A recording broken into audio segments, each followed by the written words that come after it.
D'abord, on va parler de Mélitopol. Mélitopol, c'est passionnant comme situation. C'est une ville qui a été prise par les Russes aux premières heures de la guerre. L'armée ukrainienne a résisté pendant 48 heures, puis s'est retirée. Et le 26 février, les troupes russes sont entrées. C'est très important parce que c'est un verrou vers la Crimée. C'est crucial, en fait, pour les positions russes. La particularité de Mélitopol, c'est que c'est une ville où il y a une résistance interne. Alors, dès qu'ils sont arrivés, regardez, il y avait eu, et on l'avait signalé à l'époque, une manifestation pacifique des Ukrainiens qui manifestaient leur colère lorsque les Russes sont entrés dans la ville. Pourquoi c'est un nœud? On va regarder sur une carte ce que constitue comme réseau de routes Mélitopol. Vous voyez, si on peut dire, toutes les routes mènent à Mélitopol. Celle qui vient de la Crimée, celle qui va à Kherson, Zaporijjia et plus davantage à l'est. C'est stratégique pour les lignes logistiques. Or, écoutez ce que écrivait un ancien des guerres d'Irak et d'Afghanistan, le général américain Ben Hodges, qui a commandé l'armée américaine, vous le connaissez Catherine, en Europe de 2012 à 2017. Voilà ce qu'il écrit: les HIMARS tireront bientôt de Kherson, donc tireront bientôt de Kherson. On ne peut pas voir plus, je vous le dis, hein. Les HIMARS, donc américains, voilà, merci Marion Villette, tireront bientôt de Kherson. Les approches de la Crimée sont à portée. Cela dégradera les défenses russes, tandis que l'aile gauche de la contre-offensive prendra Mariupol et Mélitopol. D'ici janvier commence alors la phase décisive de la campagne, la libération de la Crimée. La libération de la Crimée passera par Mélitopol. Avant de retrouver Charlie Nurel, qui nous dira effectivement comment les Ukrainiens envisagent de prendre Mélitopol, Philippe Gély. Mélitopol, c'est une ville cruciale. C'est sûrement une ville cruciale, c'est quand même très au sud, hein, c'est à 70 km au sud de Zaporijjia. Moi, je pense que les Russes croient ce que disent les Ukrainiens lorsqu'ils parlent de reprendre la Crimée. J'ai l'impression que tout le dispositif russe, aujourd'hui, essaie de protéger la Crimée, de la défendre. Le retrait de Kherson, je ne m'explique, j'ai peut-être tort, hein, et le général Yakovlev nous dira, mais je ne m'explique l'acquiescement de Poutine à la préconisation d'abandonner Kherson que par le fait qu'il faut renforcer les défenses de la Crimée. Et comme les Ukrainiens, l'armée ukrainienne est déjà sur la rive orientale du Dniepr, non pas à Kherson, mais bien plus au nord, et qu'elle peut redescendre vers la Crimée, je pense que c'est là que ça se joue, à la fois bataille du Donbass et protection de la Crimée. Si les Ukrainiens arrivaient à percer jusqu'à Mélitopol et à engager la bataille de Mélitopol, ça commencerait à chauffer sérieusement pour les Russes. Mais il l'envisage. Charlie Nurel, vous êtes à TF1 et envoyé spécial TF1 LCI en Ukraine. Aujourd'hui, vous êtes arrivé à Odessa. Vous étiez hier encore à Kherson. Je rappelle que vous avez été une des premières à entrer dans la ville libérée avec Axel Charles Messens. Sur le plan russe, sur le plan stratégique, les Ukrainiens ciblent les lignes logistiques de l'armée russe, justement. C'est toujours la même stratégie qui fonctionne depuis le départ, cette volonté de couper le réapprovisionnement logistique du côté des troupes russes. Alors on l'a constaté à Kherson il y a encore hier et quelques jours, il y a de nombreux tirs d'artillerie, des ripostes russes parce qu'on n'était pas très loin finalement. Et il y a surtout cette volonté, c'est-à-dire que si les HIMARS viennent à Kherson, ils vont pouvoir aller frapper beaucoup plus loin en espérant toucher l'approvisionnement. Sauf qu'en fait, il n'y a pas que ce front-là sur lequel misent les Ukrainiens. Il y a aussi de l'autre côté, en effet, vers Zaporijjia, pour là aussi faire pression sur les lignes de défense russes et surtout aller toucher encore plus loin le réapprovisionnement militaire des troupes russes. Alors évidemment, ce n'est pas non plus extrêmement simple ce qui va se passer parce que les forces russes ont déjà subi ces lourdes pertes en termes matériels lorsqu'ils étaient à Kherson. Ils se sont retirés de Kherson et là, il n'y a plus cette difficulté logistique quand ils étaient avec le Dniepr. Ils vont pouvoir pouvoir eux aussi se réorganiser dans la région, peut-être mettre des centres de commandement, des centres de réapprovisionnement beaucoup plus loin, hors de la portée des HIMARS. Et donc finalement, en ce moment, tout est en train de se réorganiser, que ce soit du côté ukrainien pour tenter d'aller vers Mélitopol. Ça, tous les Ukrainiens nous le disent, c'est l'objectif maintenant, c'est Mélitopol. Et puis bien les troupes russes, évidemment, qui ne veulent pas commettre la même erreur et donc éloigner le plus possible le réapprovisionnement. Tout cela, et bien justement, pour maintenir leur ligne de défense. Et c'est pour ça aussi que l'hiver va jouer un grand rôle. On sait en général que les combats s'atténuent un petit peu. Donc on sait aussi que ça va être le moment décisif pour tout réorganiser, que ce soit côté ukrainien ou côté russe. Merci beaucoup, Charlie Nurel, avec Axel Charles-Messens en direct d'Odessa, pour nous expliquer la stratégie ukrainienne et russe. Chacun, évidemment, revoit ses positions en fonction de cet objectif ukrainien qui est de descendre plus bas, évidemment.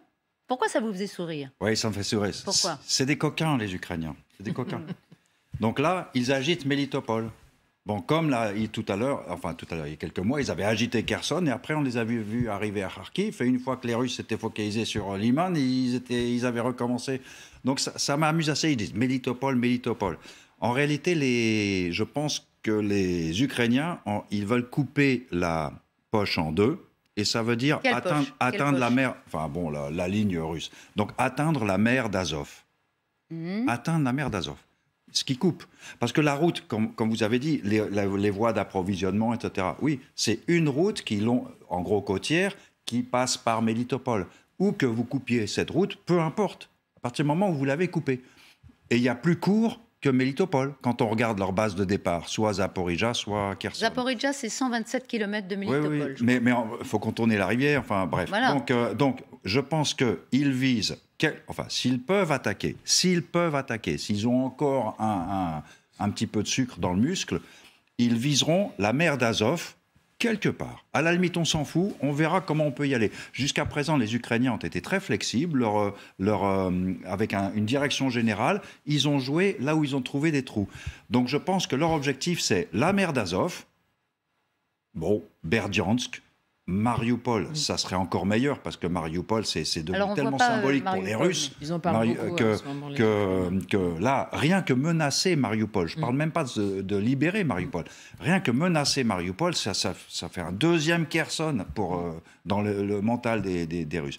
Donc je pense, leur objectif, c'est, s'ils peuvent attaquer, attention, ce que je ne sais pas, c'est une question de munitions, de masse de manœuvre, il manque de chars, s'ils peuvent encore attaquer, ils viseront la mer d'Azov. Ont-ils un endroit précis en tête? Via Mélitopol, via Mariupol. Alors, ça ne serait pas Mélitopol, ça serait après, je pense, plus court. Berdiansk, Mariupol, dans ce coin-là, vous voyez. Pour signaler, Mariupol, donc c'est à droite, là, à notre droite de Mélitopol. C'est la troisième un peu plus haut. en taille dans la mer, là. Voilà. Mélitopol, la première, la deuxième et la troisième, c'est à ce niveau-là. Voilà, c'est en gros à ce niveau-là. Mais et vous, c'est plutôt Mariupol que Mélitopol? Oui, mais je suis sûr que, comme je l'ai dit, les Ukrainiens, ils sont flexibles. Donc on dit à leur commandeur, on vise la mer. Là où ça passe, et on rejoint la mer. Alors Mélitopol, ils ont une résistance à l'intérieur de la ville. Ça peut compter, parce que ça a compté pour Kherson. Ça peut compter. Il y a eu... par exemple, on va vous montrer par exemple des images d'un attentat, une voiture piégée qui a explosé à Mélitopol. C'était il y a quelques jours, le 25 octobre. C'était un acte de résistance intérieure. Ça compte aussi quand on veut prendre une ville, d'avoir un réseau qui peut donner, encore une fois, des informations, déstabiliser la présence russe sur place. Je pense qu'ils ont ça partout et pas qu'à Mélitopol. À Berdiansk, pareil. Vous voyez ce que je veux dire? C'est dans les autres villes, je pense. Il y a une différence entre les opposants, l'opposition, et une résistance organisée. Pensez qu'à Mariupol, qui a été tellement Mariupol, il ne doit plus rester grand-chose. Mais Berdiansk, la résistance intérieure est peut-être moins vive quand même qu'à Mélitopol. La résistance est plus utile pour approcher que pour combattre, parce qu'elle permet de savoir où sont les gens, par où on peut passer discrètement, sans être repéré, vous voyez, par où on peut s'infiltrer. La résistance française l'avait fait à plusieurs reprises pour les troupes alliées, pour la libération. Mais en tout cas, ce que vous nous dites, c'est qu'ils veulent aller en Crimée, mais que ce n'est pas pour tout de suite. Et quand vous entendez un Ukrainien dire on y sera fin décembre, pour vous, no way. Enfin, pardon. Ah, oui, je suis pas à sa place. Mais je pense que ça fait partie du plan, de déception. Des ambiances, des plans de déception. Le plan de déception, terme technique, qui consiste à tromper l'adversaire et à lui faire prendre des mesures qui sont en réalité contraires à ses intérêts. Voilà en gros la définition de la déception. C'est la déception de l'ennemi, c'est pas la déception. Oui, c'est le mot anglais. C'est le mot anglais, voilà, mais on c'est a un pas des leurres. C'est la tromperie, le leurre, la ruse. Mélitopol, c'est un leurre. Pour vous, potentiellement. Si Mélitopol est ville ouverte demain, ils iront.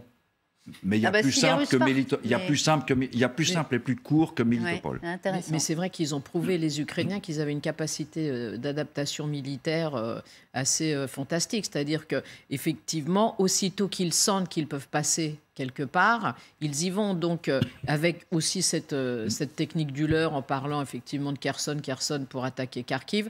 Là, on parle beaucoup de Mélitopol, mais il y a quand même pas mal de rumeurs effectivement qui parlent de Mariupol plutôt, et notamment aussi parce que symboliquement Mariupol, on se souvient que les Russes avaient expliqué qu'ils allaient en faire une station balnéaire. C'était vraiment alors la réussite éclatante de l'opération militaire spéciale russe en Ukraine, et le symbole qu'après justement cette conquête, cette libération, disent les Russes, eh bien la vie serait extraordinaire puisque ce serait une station balnéaire et qu'il n'y aurait plus aucun souvenir de cette guerre atroce. Donc après, concernant la Crimée, effectivement, là je pense que les Ukrainiens ne seront pas seuls à décider. Parce que les alliés, quand même, sont de plus en plus sur une ligne de trouver une sortie, on l'a bien vu à Bali durant le G20, qui serait plutôt, évidemment, par la négociation. Et on sait que la Crimée, c'est pas seulement la Crimée, c'est pas seulement le symbole, c'est vraiment le pouvoir de Vladimir Poutine. Ouais. C'est-à-dire que si Vladimir Poutine, demain, perd la Crimée, il risque de perdre le pouvoir en même temps. Donc là, on boxe plus dans la même catégorie. Mais sauf erreur, les Américains avaient même dit aux Ukrainiens, la Crimée, vous déciderez tout seul, mais pas avec nos armes. Voilà. Les Américains sont quand même de plus en plus... Moi, j'ai un doute parce que... Oui. Claude Blanche-Maison. Mélitopol ou Mariupol, en effet, peu importe l'un des deux, je crois que en effet, la stratégie ukrainienne est de couper les approvisionnements russes et de transformer la presqu'île de Crimée en île de Crimée, c'est-à-dire couper de tout. Il se passera sans doute encore des choses sur le fameux pont de Kertch, qui est en partie endommagé, mais pas détruit. Et parce que, en effet, et les Américains seront bien embêtés à ce moment-là, parce que si la presqu'île de Crimée est transformée en île de Crimée, ça veut dire que les approvisionnements n'arriveront plus. Bien sûr, on ne tapera pas sur la Crimée. On ne tapera pas sur la Crimée avec des armes américaines. On épuise la Crimée. On asphyxie la Crimée. Absolument. Ouais. Donc, et donc, formellement, l'interdit, en effet, américain sera respecté, mais effectivement, c'est une autre façon d'attaquer la Crimée en l'asphyxiant. Alors, la Crimée, c'est d'ailleurs deux choses.